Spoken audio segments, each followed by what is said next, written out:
was also growing before economic recession kicked in. The BNP broke through last year in a campaign which saw it focus not on Islam but focus on MPs' expenses in Westminster and general opposition to immigration. In fact, the BNP in Britain has been moving away from the issue of Islam, although obviously in Europe it is quite different. Right, because I want also to broaden this to Eastern Europe, for example, where in Hungary we saw this, in Romania there's been a far right that's been active for several years, but also even in Northern Europe that's even considered as a very tolerant societies. In Denmark, the People's Party is quite popular. So those are different issues, but I don't know which one you want to discuss, Stefan Brandler, but I want to bring it with you. You can take any of them in a certain way, because we just said it. The key word today is Islam for the right, for the far right or extreme right, and you see it in nuances in all the countries. In Eastern Europe, since we didn't speak about them for the time being, is maybe they are in a certain way a little bit behind, since there is a lot of anti-Semitic discourse, a lot of xenophobic discourse we had in the western part of Europe in the 80s, and they probably will catch up and have a more modern discourse in the Western sense, the discourse that Marine Le Pen, Geert Wilders holds, and in the end they will probably join together, which doesn't mean that they will have a big European movement, because they are all, as you said, national or regional parties. But they will have probably in the next future in Eastern Europe an effect of learning from each other, and that was to be seen in the French campaign too, where the Front National took over the famous advertisement of the Swiss far right, who is trying to fight against the minarets in Switzerland and now in France. So we see a lot of parallels, and in the end, from Sweden to Hungary, or from north of Italy to Great Britain, there might be the same phenomena in the next future. Thomas Klau, what do you make of the Eastern European far right? Is it more directed against Jews, and will it eventually be against Muslims? I'm just characterizing, but well, it's an interesting question. It is obvious that, as you were saying, they seem to be stuck in a sort of time warp with their fixation on anti-Semitism.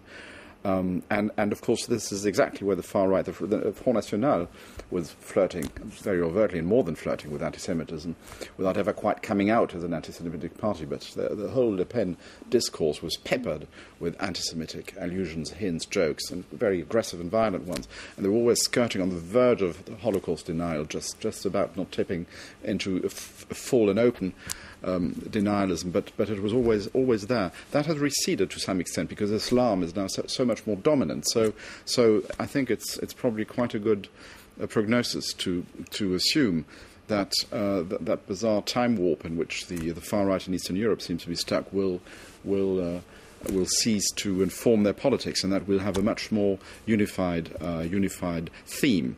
And to respond to what Matthew Goodwin, I think, was just saying, I don't think I meant to say that it is Islam or the presence of Muslim minorities that gives rise to the far right. It's just that the far right adapts to changing circumstances and has seen that, I think, across Europe, with the exception of Eastern Europe, as the most, or one of the most promising, not the only one, of course, theme with which to whip up fear.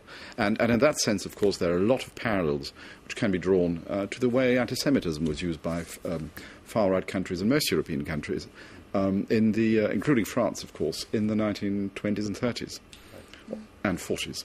I remember back in 2000 when the European Union sanctioned Austria because the far-right party of Jörg Haider entered the government. There was a diplomatic boycott. Do you think this could happen today, or is this really not in the cards at all because the far-right is now maybe a more present player in many countries? Well, the far right is a a possibility one can quote as a political vote. When you answer a questionnaire, you can how do you say tick that you are Front National, for example. This wasn't the case 20 years ago. It was taboo to say that one was member of the Front National. And today it is not taboo at all. So society has changed. And it is not taboo to speak about immigrants, which was the case 25 years ago. The Front National and Jean-Marie Le Pen were the first to speak about unemployment, insecurity and immigrants as the problem. And then after 1986, the other parties started to talk about immigration. It was not an issue at the time. So there is something which is, changing in the context, the social and political context.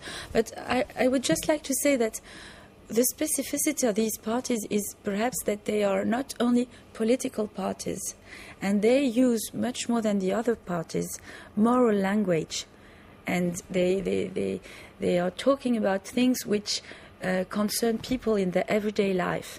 Of course, there is anti-Semitism, and we find this topic across countries. And of course we also find Islam, the problem of Islam. But they speak really to everybody as if there was a possible exchange. I'm not talking to you as the president or the leader of a party, but as you are like me, and we all are in the same boat, I would say. Stefan Brandler, very quickly, because we have to end soon. Do you agree that those parties are more listening to the voters, especially or the ones who are suffering from economic crisis, identity crisis, and this is where their advantage is over other classical political parties? I would say that they listen more, but in a more general way, I think they are very capable to absorb what is in the air, what is in the fears, the economic issues, unemployment, Islam right now. Because if you look at Le Pen father, he was speaking. He was also always speaking of immigration. Now he can put or attack the same people by calling them Muslims. So things change, but it's only because in the air there's something different, and I think they have a big talent to absorb what is in the air, but they are not listening more to people, because in the end, I know very well Jean-Marie Le Pen, for following him since 10 years, he's more cynical than most of the other political people in France. Okay, I'm afraid we have to end it here. Thank you to all of you on the set, and to Matthew Goodwin from Manchester, and thank you all for watching Politics on France 24. See you next week.